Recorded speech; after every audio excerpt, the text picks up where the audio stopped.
Arte e Capitalismo é um capítulo do livro A Necessidade da Arte, Ernest Fischer. Fiz um vídeo sobre esse livro há alguns anos e vou colocar o link aqui.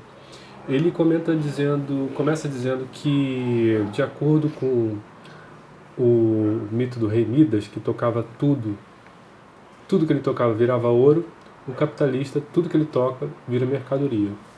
E, inclusive, o artista. O artista virou só mais um produto na sociedade de consumo. E então o capitalismo se estendeu a todas as partes do mundo e abarcou todas as experiências humanas, né?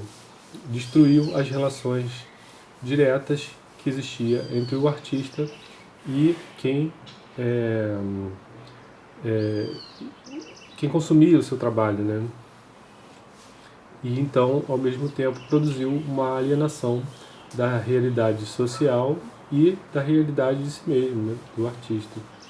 Então, o capitalismo criou uma situação muito peculiar, né?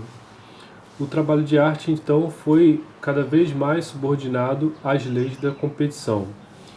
E o artista, então, passava a ser livre. O artista podia ser livre, não precisava mais do mecenas, não precisava mais da igreja, mas era uma liberdade muito particular, né? Uma liberdade muito específica, a liberdade que existe no capitalismo. E essa liberdade, como o autor fala, gera e leva até a mais gélida das solidões. Exatamente porque ele fica alienado do seu trabalho, alienado da realidade, às vezes até que o circunda, né? Então, ele virou uma figura meio romântica, meio comercial. Mas não foi sempre assim. Por muito tempo, a arte o capitalismo não conseguiu entender muito bem a arte, porque a arte não dava muito lucro. Mas, com o tempo foi passando, claro, isso foi mudando, né? E, bom, um dos pilares do capitalismo é que para a riqueza capitalista é preciso sempre acumulação, né? Acumulação e concentração. E também um permanente autoincremento. É preciso sempre colocar mais dinheiro para ter mais dinheiro, né? Então é uma roda que não finda, né? E aí até o Marx diz, né? O capitalista é um ser fanaticamente voltado à expansão financeira, expansão do valor.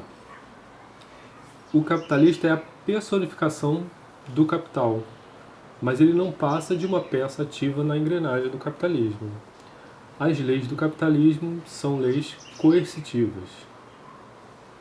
A liberdade, como a gente estava falando da liberdade específica, né? A liberdade no capitalismo é a liberdade sob forma de escravidão assalariada.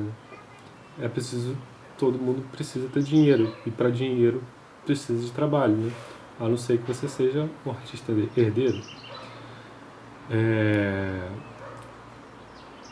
E a liberdade é o seguinte: cada vez quem é mais rico tem mais liberdade, então tem mais possibilidades na nossa sociedade, né?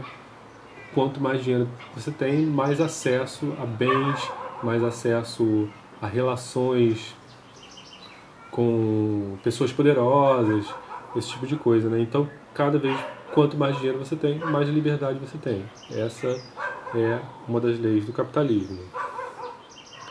E o que antes vinha como sendo prometido como um desenvolvimento das capacidades humanas, né? Com o capitalismo todo mundo vai poder se desenvolver melhor.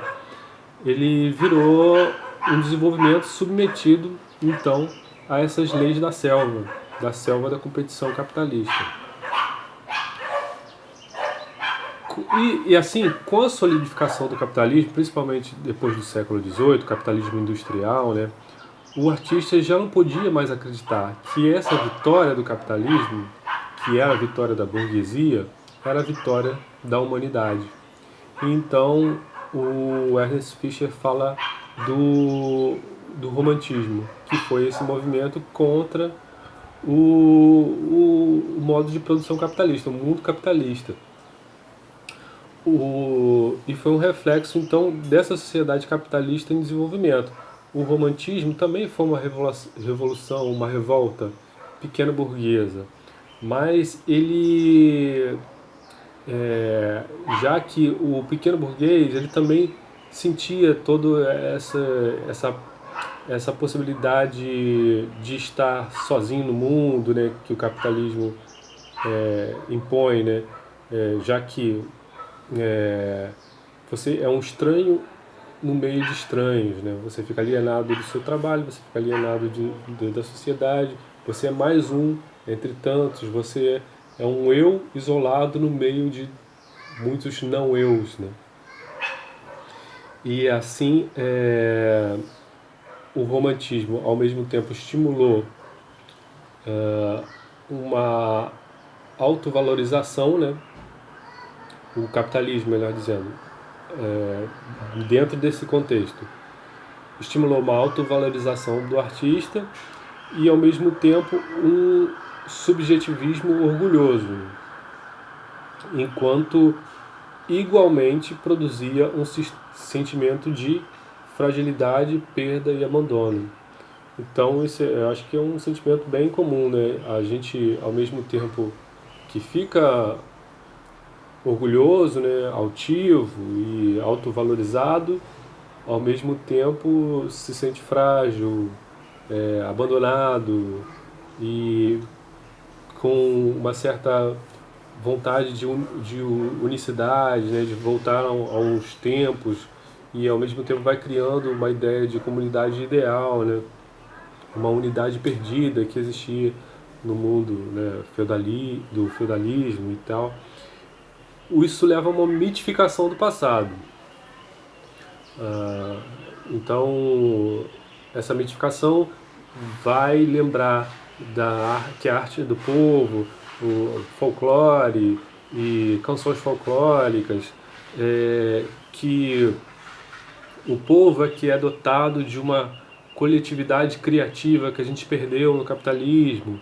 Então, o povo é uma instância independente da divisão de classes. Essas são ideias que vão surgir no romantismo. Mas aí o romantismo tem dois viés, né? Esse viés mitificador do passado pode ter um viés aristocrata ou um viés plebeu. Você pode sentir falta do passado, sentir falta dos reis, né? Mas você pode também ter uma visão plebeia.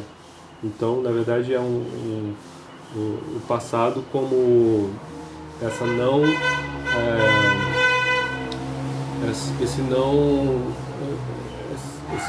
esse não colamento com o sistema capitalista. Bom, e aí então ele comenta dos movimentos conexos ao romantismo, como por exemplo o realismo, que criticava essa sociedade desigual, né? A arte pela arte.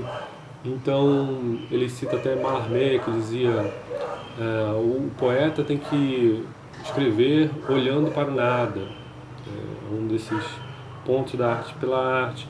E também outros movimentos, como o impressionismo, simbolismo, e sempre contra essa desumanização social. Então, assim como o capitalismo vai se desenvolvendo, novos meios de representação dessas novas realidades vão se desenvolvendo, né? Novos movimentos, novas formas de arte, assim como novas formas de expansão do capitalismo, né? E assim como o capitalismo vai se desenvolvendo, a arte também vai procurando sempre uma resposta a esse desenvolvimento.